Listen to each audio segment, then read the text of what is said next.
thing is, until you can erase 3 Februaries, shut up. Bang! Quality over quantity. LeBron has beaten some of the best competition in NBA history. He's the GOAT emoji. I will not cuss. I will not cuss. I will not swear. I will not swear. Where sports is the base, life and fun are the results. This is the Brian Snow Show. That it is. And it is the Wednesday edition of the Brian Snow Show, which will be retitled into the Brian Snow Experience. And good afternoon, everyone, and welcome. I am he. I am the man in charge. I am Brian Snow, and boy, we got a good show for you this afternoon. Scott Fox will join me in about 30 seconds from now to talk about Champion Playbook. And when I met him through LinkedIn. He's in joking fashion. He says, "You're big time." I'm like, I'm just trying to get there. And he is here. And I welcome him right now. This is Scott Fox, the man in charge of the Champion Playbook, podcaster himself. And here he is on a Wednesday afternoon, joining yours truly. Good afternoon, Scott. How are you? Good afternoon, Ryan. I'm doing great. I feel good. How about you? I'm feeling wonderful, my friend. I'm feeling absolutely wonderful. Where are you located? Yeah, I'm here in the D.C. area, Northern Virginia. DMV, as we call it here. Do you say hail to the Redskins? Tell me you do. Tell me you say hail to the Redskins still. I sing it. I could sing it right here. I grew up a Redskins fan, and those are just hard to drop. But there's so many amazing memories in RFK Stadium and Joe Gibbs back in the day, and oh my goodness. Which means I know how to make a Redskins fan smile. See, I get a lot of flack for not calling them the Washington Commanders, and I'm going, I can't do that, especially John Riggins, Joe Theismann, Art Monk, the Smurfs, the Hogs, RFK Stadium. We want Dallas, as RFK Stadium shook into oblivion. Yes. After they beat the Vikings. Because all I got to do to make this man smile. Oh, you got it.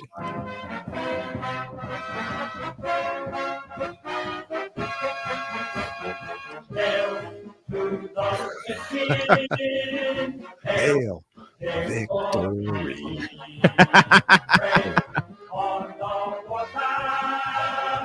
Fight for all DC. I mean, that song right there, even though I'm old school to my heart. And there was an NFC Championship game between the Redskins and the 49ers at RFK Stadium, one of the best I ever watched. You know, when you have old schoolers like that with Joe Theismann versus Joe Montana, listen, don't matter who you're rooting for. You can't go wrong with a game like that. It was amazing back in the day. I remember when you say we want Dallas. I remember that. I remember I was actually in college when they did play Dallas, and Phyllis George was announcing the game as she used to. Phyllis George. And yes. She interviewed Jack Kent Cooke, who was the owner of the Redskins. Yep. And honestly, you could barely hear them talk. The fans were so loud. It was insanity. I had a friend who went to that game, and he said the game was over when the Cowboys stepped out onto the field, and he could see them looking around. They had never seen a crowd behave like that. They're like, it was done. The Redskins were going to win, and they did. And I remember a story that they told, the backstory that they told. The Cowboys came to Washington with their bags packed for Pasadena. They came in with their bags packed for Pasadena, and the Redskins got a hold of that and said, you know what, we got some more bulletin board material. I mean, the Cowboys were that confident, and I had so many I was in grade school at the time. I had so many of my friends, ask me, are you going to pick the Cowboys like the rest of us to win? No, I'm picking the Redskins. And they're going, why? Because the Redskins ran the football. Yes. And Dave Butts kept telling, no, Russ Grimm, I beg your pardon. Russ Grimm kept telling Joe Theismann when they got the ball after Darrell Grant picked off a pass from Gary Hogaboom because they knocked Danny White unconscious. Yes. They picked off Gary Hogaboom. Darrell Grant takes it in. They get the ball back after a stop, and Russ Grimm kept telling Joe Theismann, no, we're not throwing the ball. 50 gut. And they kept handing it to John Riggins. Hey, diddle, diddle, Riggins up the middle. And that's how they, and the Cowboys never saw the ball again. I know those had to be great memories for you. It was amazing. And I love that story because Russ Grimm was just like, nah, we know. Yep. We're taking it we're going to stick it. He probably had something personal against the Cowboy in front of him. I forget who it was. And Randy White. Randy White. Oh my goodness. And Randy White was but Grimm just had it to him. And those guys were special. I really have great memories of that. And I remember when the Redskins were in the Super Bowl, we were watching it as a family, and Riggins breaks free and just goes down the sideline and just going crazy. And it's just it was a special time in DC in those days. The city lived by whether or not the Redskins won. Honestly, that there was a whole different atmosphere. I know some towns are kind of say they have that, but it was different in DC because it's a government town. Oh, and, yeah. That's what people cared about, except when it came to the Redskins. Yes. And then it was beautiful because I just said this to somebody the other day. The Redskins were a uniting force in a city that it's still racially, economically segregated. But in the old days, before FedEx Field and all of that, when Jack Kent Cooke owned the place in RFK, you would see people from different socioeconomic strata come in there, different races, and all loving at the same time. And it was a beautiful thing. And I love that so much. And I love the fact that every home it was 55,045 would cram into RFK Stadium. Yes. And I remember that being the number, but I knew even when they played Dallas or they played the Giants or they played the Eagles, I knew there was more than 55,045 people in that place. You couldn't tell me that it wasn't SRO and beyond when the NFC East opponent came in. Scott Fox joining me here on the first half of the Brian Snow Show. Thank you all for joining us. There's a name, Darrell Green, number 28. Special. I remember the first time he touched the ball, he was in a preseason game. He ran it back for a touchdown. He was a punt returner as a rookie coming in. And I saw the way he moved, and it looked like everybody else was moving differently. He just was fast. And faster. He is still in the area here. He does some work at George Mason University's athletic department, and he's got his own little businesses too, I believe. And nice man, it seems like. I've never met him before, but a family man. He's got kids that are grown now and stayed in the area, and that's awesome. I'm so happy. Before they tore down RFK Stadium, I had a chance to see RFK on a trip to Washington, D.C. in 1996 before they ever played Hail to the Redskins for the final time. The play of the NFC Championship in 1982, and a lot of Redskins fans will know it well, courtesy of CBS. Next week, and the other one will be spread around the country watching it on television. And the financial considerations are substantial. If you go all the way, each man will get an extra $70,000. Hogaboom fakes, throws the screen, has it batted away and picked off in the air by Darrell Grant. Touchdown, Redskins. You thought it was shaking, chanting, "We want Dallas." I thought RFK Stadium was going to crumble to the ground after that interception return. Amazing. World Grant. That was his nickname. World. Yes. World Grant. Played at Rice University many years with the Redskins. Now, talk to me about the Champion Playbook. Yeah. Thank you. you. About the Champion Playbook. Yeah. So Champion Playbook is a service where I help athletes and non-athletes, but primarily athletes overcome mental and emotional blocks, including trauma, so they can play their best. And that's kind of the short elevator speech. The deeper part beneath it is, look, I just love to help people open up to who they really are. We in society are in an interesting time. It didn't used to have this kind of conversation. It was just like, hey, get to work and shut up, kid. Yes. And we have shifted, and in a good way. However, there's pain associated with it. And what I mean is that we're shifting into the thought of, hey, what do I love in life? Who am I? What do I Right. love? Right. And how do I bring this out into the world in a genuine way? Mhm. And so Champion Playbook ostensibly is about playing your best. And I love it when I work with athletes because they'll come in a slump or they're unhappy or whatever it may be. And through these really awesome procedures that we'll talk about, they can quickly turn on a dime, maybe even in that same day, go back out and play. And all of a sudden I get the text or I get the email, hey, it worked. I hit a home run or whatever I did. And that's really cool. However, what's really cool is that these techniques are also used in the world of trauma relief. And so, when you have people, we're all people, we all have traumas. I have my own, you have yours. You've been very public. I appreciate that so much. It's important for people to speak. Yeah. And, when we can learn these techniques as non-degreed people, you and I, we're not psychiatrists, we're not, MDs, PhDs, but we can still make a huge impact in the world. And frankly, my message here is that that's how things are going to shift. If the world hasn't recognized yet, we will never create enough professionals to address the numbers of people right now in the world who need mental health services. We can talk more about those stats, but I'll just leave it at that. And I have a blast doing this.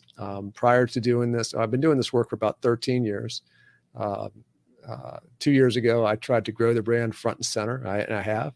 And I ended up getting my first university sport program, which was Tuskegee University, the great HBCU down in Alabama. Loved it. Their head coach there, I'm going to give him a plug, Reggie Hollins. Reggie's now the CEO of the Minority Baseball, which is a great organization I hope to do some work with. And it gave me a chance to really do more and help more people. I got to work with his coaching staff as well as players. And I'll stop there or else I'll eat up the whole time here. What got you started? What was the one thing that turned the light on for you that said, I need to do something. I need to provide some kind of service for people with trauma, especially with mental health. Yeah. Well, the total backstory is that when I was in college, I was physically and game skill pretty much, that 5-tool player, as they say in baseball. Not always, but enough so that I had scouts looking at me when I was playing in college. And they would look and they say, wow, this guy's, let's keep an eye on him. He's good. And then they come back. Oh, no, he's terrible. I was horribly inconsistent. And the reason, again, was not physical, it was non-physical. And so one day, my coach, who was a former Major League All-Star back in the early 60s, he said, hey, Foxy, you got $1 million swing, but you got a 10-cent head. And I knew what he was getting at. It's an old school line to, kind of jar something loose, but he didn't really have any advice, anything. I'm just standing there, got insulted by my coach and waiting for some advice, and there was nothing there. And it's because it's not his fault. He wasn't given those tools either. And so when my kids got to be of, call it little league age, my daughter was actually the first one. She's the older of the two. And I said, okay, I'll be her coach and to coach the team. What can I do to be the best coach I can be? And I just thought, I will fill in the blanks that I didn't have. And so I started to dive in circa 2008 or so. The world was about to have a big financial meltdown, and I was in commercial real estate at the time. So there was not a whole lot of commercial real estate to deal with. So I dove into the world of, training the non-physical part of the athlete, and sat at my desk. I looked at the internet, I read books, and that's how I got going. And then when I started to do this kind of work, well, let me stop there. I found some techniques, many things actually, that can help humans perform better. A lot of them didn't meet my criteria, though. My filter was, I want it to work really well, have some data behind it. Secondly, to be able to easy to teach, easy to use. And thirdly, be portable. In other words, no machinery available. Like there's some great stuff like EMDR and neurofeedback. They involve machinery that's just not practical for a coach on the field. So what I did find was emotional freedom techniques. It's also called tapping or meridian endpoint tapping. And it's probably one of the most studied pieces of, we'll call it alternative. I hate to use that word, but alternative treatment, I'm not supposed to use that word either. Alternative services that are out there. And it just works and it meets all the criteria. So back to how do I get into working with trauma? Well, what I discovered is that when we start to unravel these performance blocks, these slumps, if you will, that are out there, very often the subconscious brings something up that has nothing to do with the sport. Sometimes there's a trauma that happened early in life and it gets stuck inside. It didn't get processed. And it rears its head every now and then, and sometimes during sports. And there's something really elegant about that, because it allows, if there's a well-trained coach out there, it allows that coach to do some mental health work. And I've been certified in those techniques through one of the top two governing or certifying bodies that are out in the world. And it's been an honor and it's been fun. And I love it when an athlete comes to me and maybe they know about the trauma in their life, or maybe they don't. Either way, it comes up. It just does. I don't have to even ask. The subconscious will bring it up very often. And we start to unravel it a bit so that the pain of that moment is rewired in the entire mind-body system. And then that person not only plays better, but they don't have that weight on them. And, it's a fascinating thing. And I just want to share more. And, how did I also get into it was, hey, man, when I'm like a lot of people in the world of psychology, I'm not officially in it, but I'm in it. We're all in it. We're trying to heal ourselves too, and I got to do that for myself. And I got to go to other practitioners who practice this kind of technique, and it really accelerates this, we'll call it healing. And don't forget, you get to play ball better too. Scott Fox joining me here on the first half of the Brian Snow Show. Check out the championplaybook.com, where the real training begins. Absolutely fabulous to have you on. Also saying hail to the Redskins. And I would love for the Champion Playbook to be one of the sponsors of this program, because if there's one area that I will touch that a lot won't, it's the mental health and the mental well-being. You saw the interview I did with Michelle DeMuria of the Be Daring Foundation, our first ever fabulous sponsor of this program, as well as my morning show. And I'd love to have you and work with you as well, sir. Oh, that's amazing. Thank you so much for that offer. That's great. I look forward to that. And we both know Michelle. She's an amazing person, and her program that she's creating is going to help tons of people. I love it.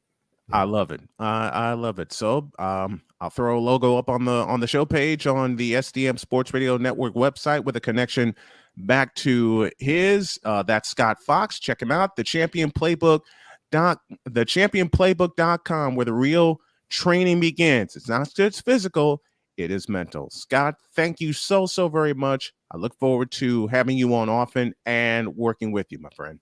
Oh, thank you so much, Brian. It's great to be here. And I'm impressed that you got that old Redskin stuff going. I'm not going to let it die. I can't do it. I can't say Washington Commanders. I could never say Washington football team, and like I told you, I got a lot of flack for saying Washington Redskins, and people are telling me, you need to get with the times. I've been with the times. They're the Washington Redskins as far as I'm concerned, period. Because you can never get those images of fans of all races, colors, and sizes. Yes. Putting on the hog noses, wearing the headdress, and a lot of people don't know this. The main human mascot was a black man wearing the headdress. Yes, Zeke. That was him. That was Zeke, and not to mention the band leader was a black man. Oh, I didn't know that. The band for the final time before they tear down art. Wow. No, special, unbelievable place, and I'm so happy that you brought that up, man. Good for you. I haven't seen that clip in years. Wow. I thought you would enjoy it. Thank you, Scott. I appreciate you. Thanks, Brian. Scott Fox joining us here on the program. We'll take a break, and when we come back, the Big Shaw will join me, and we're going to talk some more sports, and we're going to get to know him as well. Back in a moment.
So this thing called sports, it has fans again. It has full stadiums, full arenas, and more.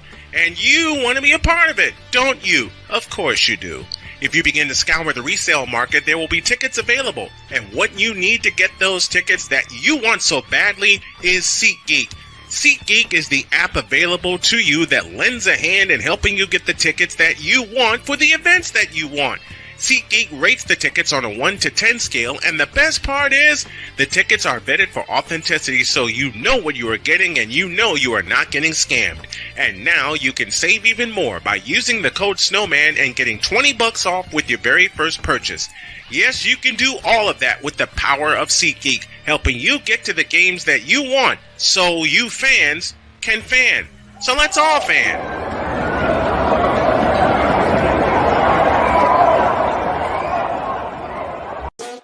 The original Think Drink is back. Level up with proven ingredients formulated to crush your competition. No gimmicks, no jitters, no messing around. Just high-potency results that keep you moving day or night. There's a new nerd in town, and we came to play.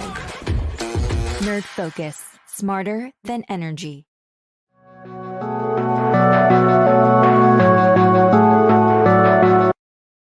I want to do a TED Talk, but I don't have anything to talk about yet. I'm getting there. Life is for the living. We're not here that long. You can learn anything you want to learn without any money spent. What do I really enjoy? What do I really want out of life? I am your host, WIZE. Are you in a life-holding pattern? Well, this is for you. Welcome to the Stuck in My Mind podcast.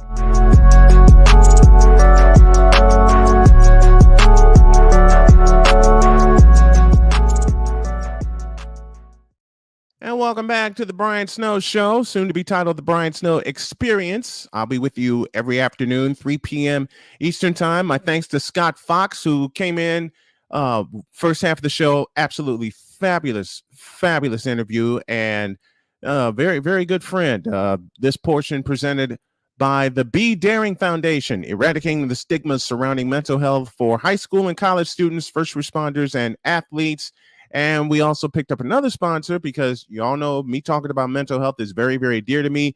We're also presented by the Champion Playbook, where the real training begins. Check out thechampionplaybook.com and also Be Daring Foundation. That's BEE Daring Foundation.org. Let's go to the feedback zone presented by Fanatics. Very dear friend out in the Pacific Northwest, Jolene Aldridge, big time Seahawks fan. She says, good morning, B, because it's still morning out that way. Well, just crossed noon right now. So hello to you, Jolene. Great for you to check in. Michael Consacio, who will join me tomorrow morning on Snowman in the Morning to talk all things NBA. He says he's sharing the link. He says you're off the hook. We go to Norway, where my buddy Sick Diggy, a fabulous often chatter on the morning show, says, what's good, folks? It's good to see you. Michael again. Larry Brown was a beast that he was. Darryl Green was amazing. Ryan McCorfey just finished watching Cole Sports. Now I'm checking in here.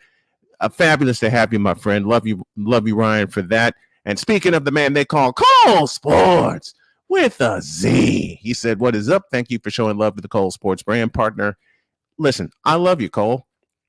I love you. You outfitted the show, and there's nothing else for me to say.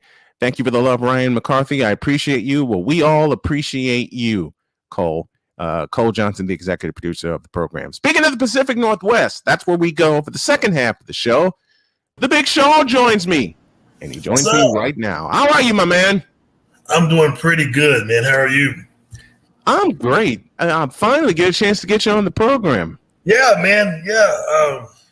Things didn't work out, but it's better now. Well, the first time I reached out to you and wanted you on the program, you were in the process of a little something we like to call moving. Lord knows I've done that.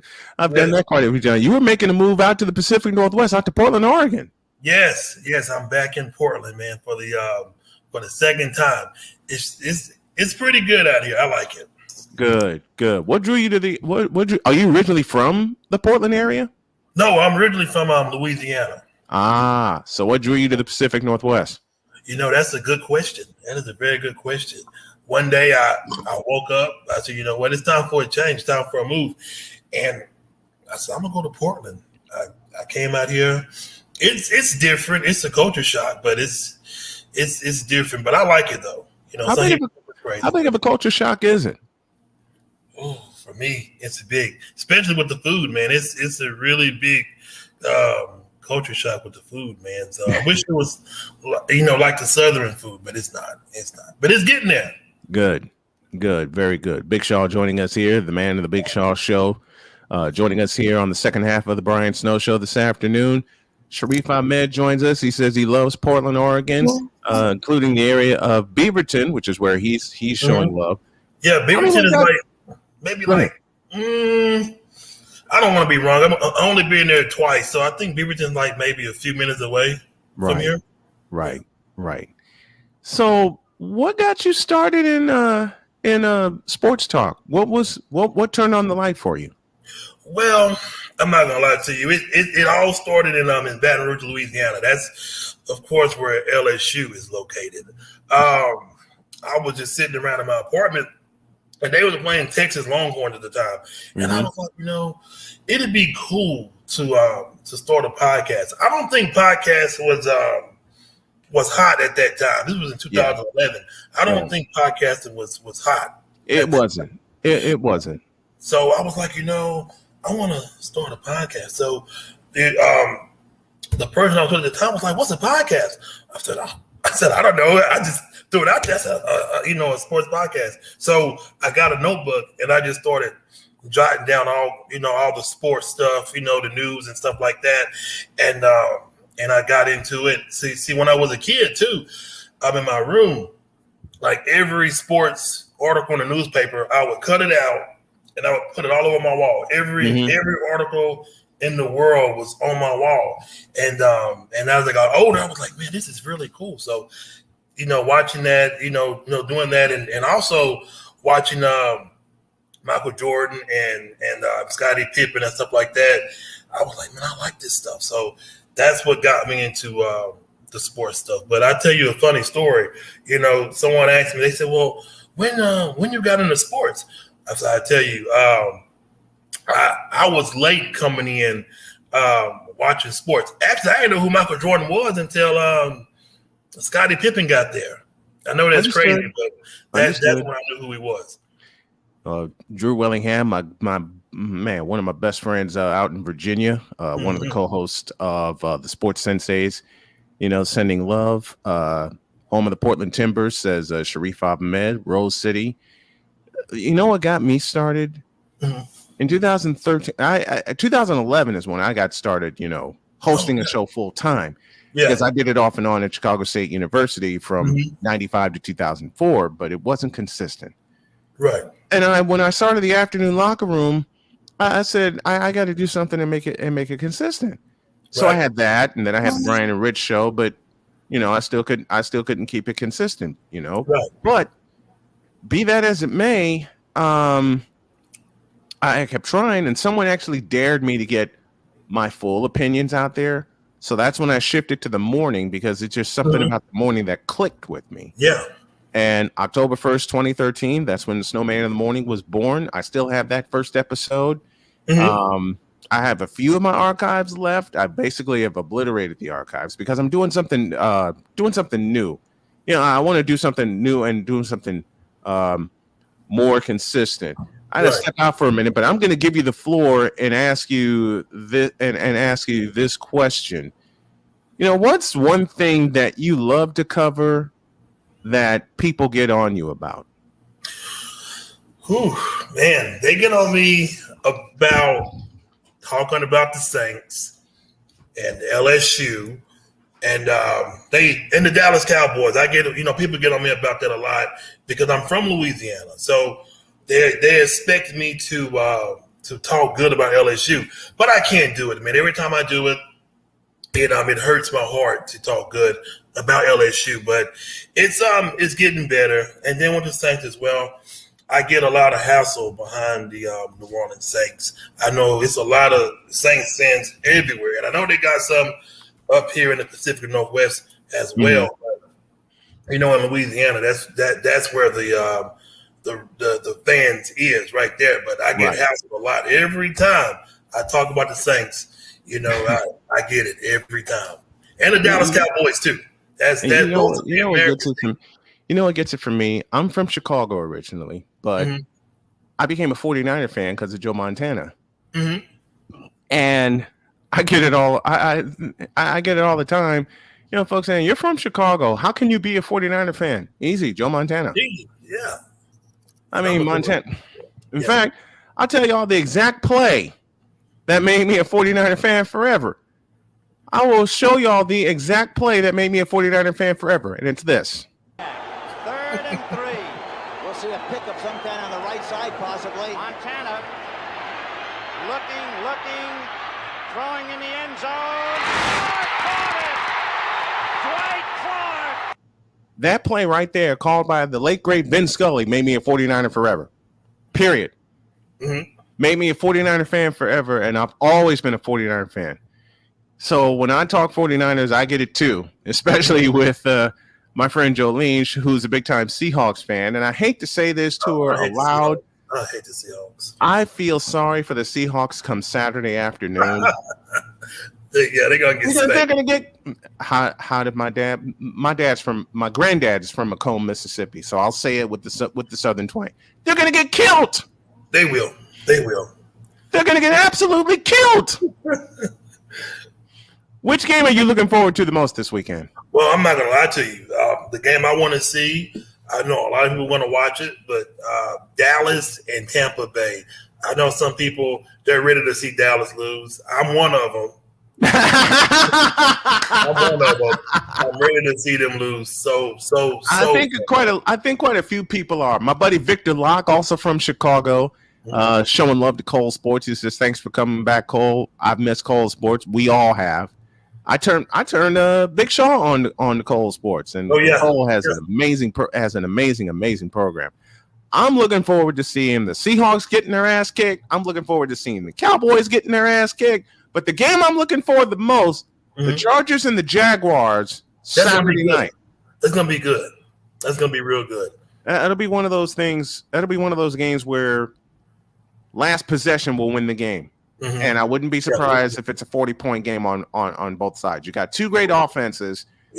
And two very burgeoning stars in Justin Herbert for the Chargers and Trevor Lawrence for the Jaguars. When do you think it clicked for the Jaguars, for Trevor Lawrence and the Jaguars? Well, I've been waiting to see this happen.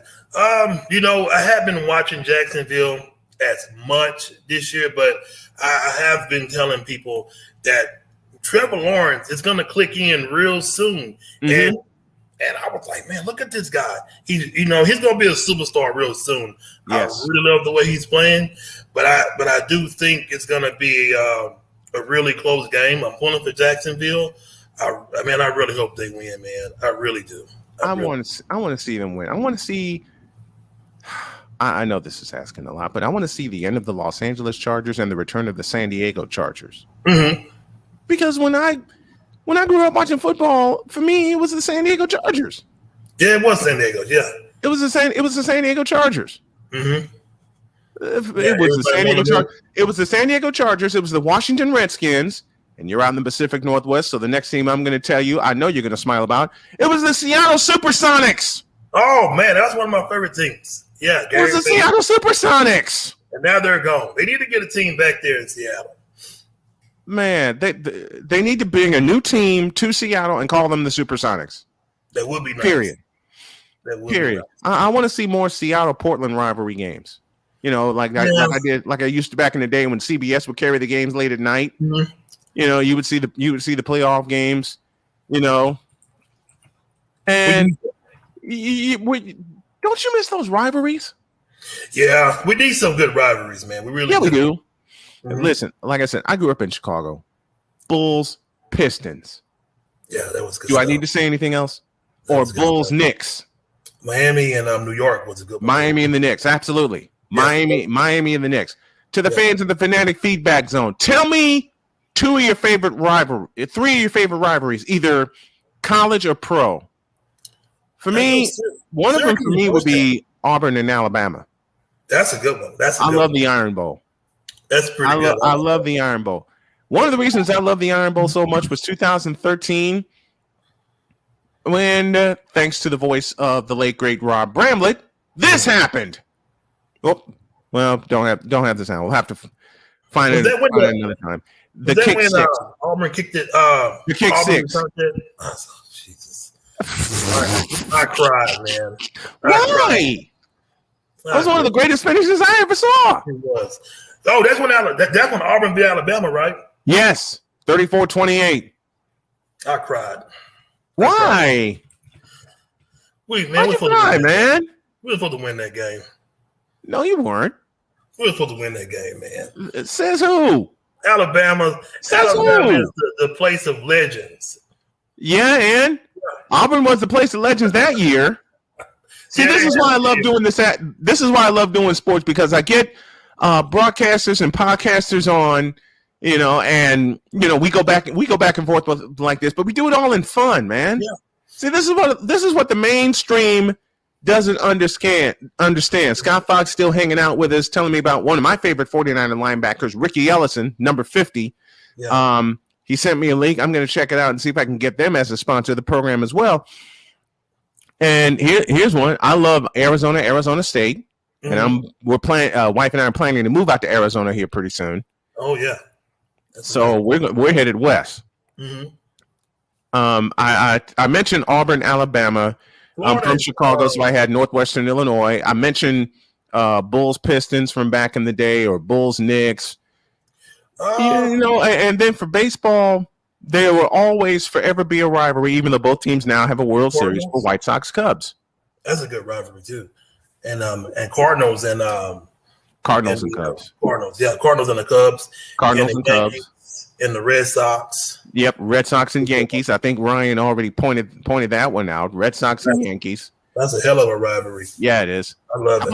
How about Sixers Celtics? Yeah. Julius Erving and Larry Bird. Mm-hmm. Julius Erving and Larry Bird. Okay, now I have something better, and I know I'm gonna make my friend cry. But I'm sorry, but this is it. Davis is going to drop back into the end zone. And again, the voice you hear is the late great Rod Bramlett, the longtime voice of the Tigers. Short, he can field it and run it out. All right, here we go. 56-yarder. Does not have the leg. And Chris Davis takes it back to the end zone. He'll run it out to the 10, 15, 20, 25, 30. That broke my heart. 45, I thought he said that. There goes Davis. Oh, my God. Davis is going to run it all the way back. Auburn's going to win the football game. Auburn's going to win the football game. He ran the missed field goal back. He ran it back 109 yards. They're not going to keep him off the field tonight. Holy cow. Oh, my God! And 90,000 people went crazy. Auburn has won the Iron Bowl! Auburn has won the Iron Bowl in the most unbelievable fashion you will ever see! That broke my heart right there. Why? Why did it break your heart? You a Bama fan? Oh, I'm a big one. Big Bama fan. We were to be in the championship. Then you didn't like how the playoffs shook out this year. No, I didn't. I really Why? Considering y'all lost to Tennessee and then to LSU. Yeah, but close games. Very close. Very close games. In fact, and I'm giving you a mess about it. In fact, both of those games were walk-off losses. Yeah. Tennessee walked off in front of a. Oh man, have you ever been in Neyland Stadium? 2 times, and I tell you, is it as nutty as I see on television? Yes, it's crazy loud, and it's very, very, very, very, very, very loud and crazy. Some people, oh man, LSU, man, if you've never been to Neyland Stadium, I know I'm a Bama fan, but Jesus Christ, that's a very crazy place to play. I've seen Neyland Stadium, and I was going to Cookeville, and I flew over Neyland Stadium and saw all the orange. I saw the checkerboard end zone. Yeah. And it's my goal next year to check out a game at Neyland Stadium with almost 106,000, and I mean this lovingly, 106,000 orange maniacs inside Neyland Stadium. Because I know how loud it is when I watch a game. I want to experience an SEC game. Yeah, you need to. It's really good. I'll tell you another place that's good. It's going to kill me to say it. You know, maybe the LSU fans would be happy, but Tiger Stadium, especially at night. I don't know. Baton Rouge shuts down. Do at night, but does Baton Rouge? I heard this. I heard this on an ESPN call. Does Baton Rouge shut down for Tiger football?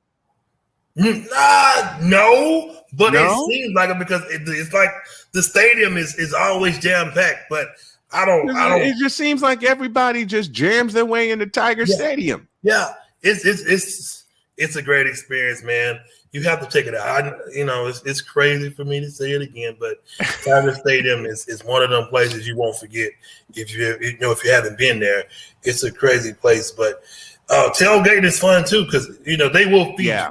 They don't care. They're gonna feed you. The food's good. Oh, it doesn't matter who you. It doesn't matter who you root for. I've been to a few college tailgates. It doesn't matter who you root for, friend or foe. They feed you.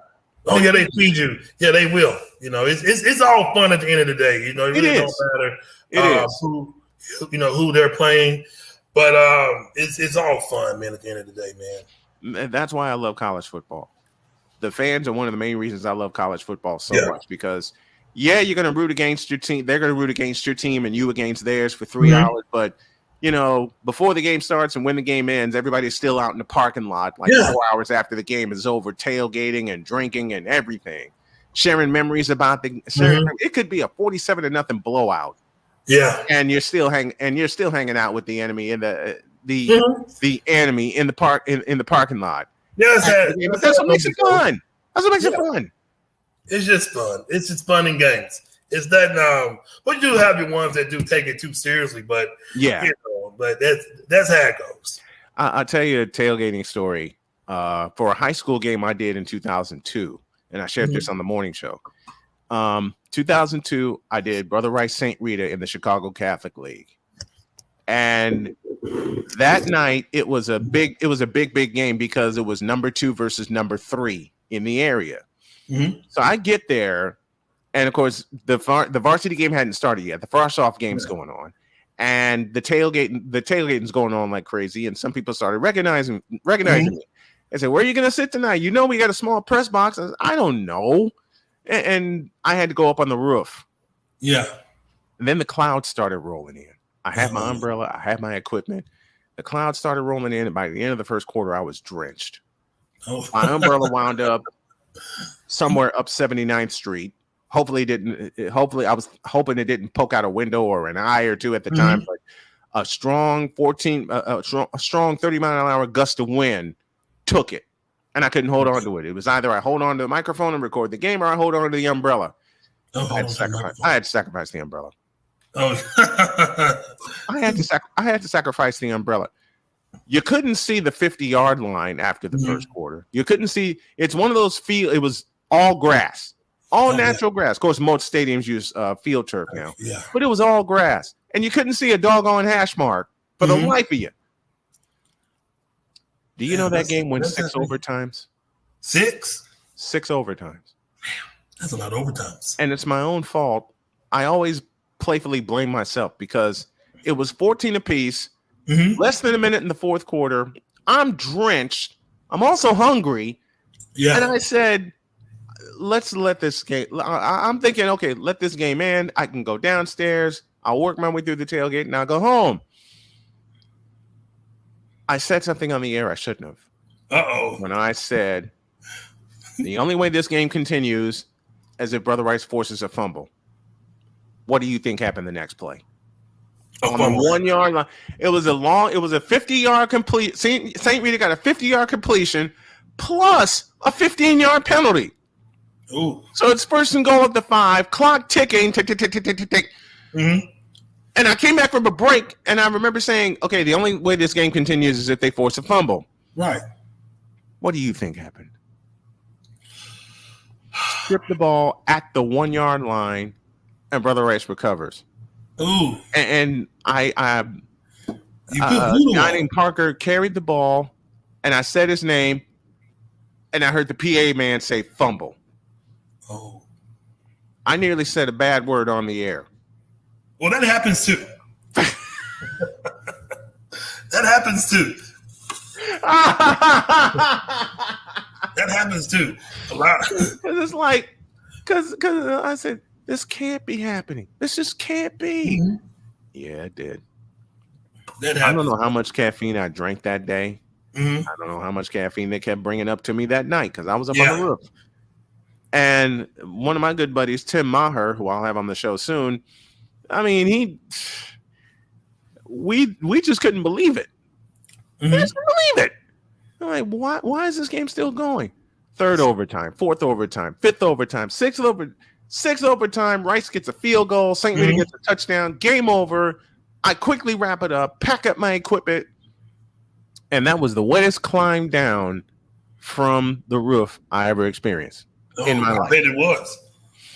I mean, I was soaked to the bone. The best part, like we had talked about, it doesn't matter friend or foe. Mm-hmm. The fans will feed you. They will. They will. I had a trench coat on, which was soaked to the bone. Yeah. I had my equipment in my backpack. Do you know a couple of parents slipped me 2 beers in my trench coat pockets? Oh, that's good. What kind? Was it Coors Light? And they gave me a plate. Oh yeah. They gave me a plate full of September barbecue. And I'm going, what? They say, look, we know you cover the CCL, Chicago Catholic League. We know you cover Brother Rice, but you're a brother to us. Yeah. And we love what you do. They gave me a plate pound about this high full of grub. Yeah, a lot of people don't understand, man. Sports can bring a lot of people together. You know? Yes. So that's what I like about sports. It needs to keep doing that instead of dividing people. Mm-hmm. It needs to keep doing that. It needs to keep doing that. That's the Big Shaw joining me here on the program. I hope to have you on each week to talk sports, my man. I really appreciate you coming I think we can work that out. All right. I can every Wednesday I can at this time right here. All right, done. Let's do it. Yeah, we can do it. Let's do it. And it'll lead right into the new podcast, and I'll talk about that before we get out of here. Thank you, Shaw. I appreciate you, man. Thank you, sir. Have a good day. That's the Big Shaw joining me. He'll join me every Wednesday to talk sports. And right about this time, beginning May 3rd, you will hear and see a new show called Be the Zone, and it's proudly sponsored by the Be Daring Foundation. Sports and mental health need to intertwine and continue to intertwine. Before we get out of here, Sharif Ahmed, MLS Soccer, Portland Timbers versus Seattle Sounders. Ryan McCarthy, an SEC football game as well.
Man, I'm sorry about that. I don't know what happened. We temporarily lost power, but we got it back. So let's go ahead and wrap it up and get on out of here. Sharif said, when you move to Arizona, got to go to Arizona versus Arizona State, the Territorial Cup. Yep, I'll do that, and I'll have a press pass strapped to me. That's one of my goals. Victor Law talking about Brother Rice, St. Rita. You jinxed yourself. Yeah, I did. Mickey's Gaming Table in the house. Says hello, Snowman and Dr. K. Thank you for the love to my beautiful wife, Dr. K, one of the producers of the program. Welcome back, brother. Thank you very much. I'm so sorry about that glitch, everybody. Listen, let me go on and get on out of here because there's a basketball game that I have to do that will tip off at 7:30 when Jennings County takes on Jocelyn-Dell, the Eagles. You'll hear that and watch that live. You'll watch me in the booth, and you'll hear the game live on the STM Sports Radio Network. If you want to help contribute to the program, all you have to do is hit the Cash App. Tallman Dr. K50 is the tag that you need, or you can join us monthly by going to patreon.com/STM Sports Radio Network. I love you guys. Thank you very much. Thank you for your patience. I'm getting out of here because I got a basketball game to call.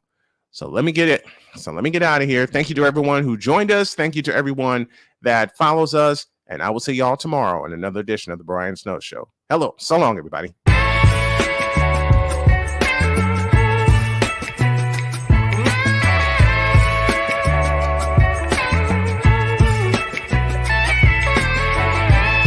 Thank you for tuning into The Brian Snow Show, where sports is the base, life and fun are the results.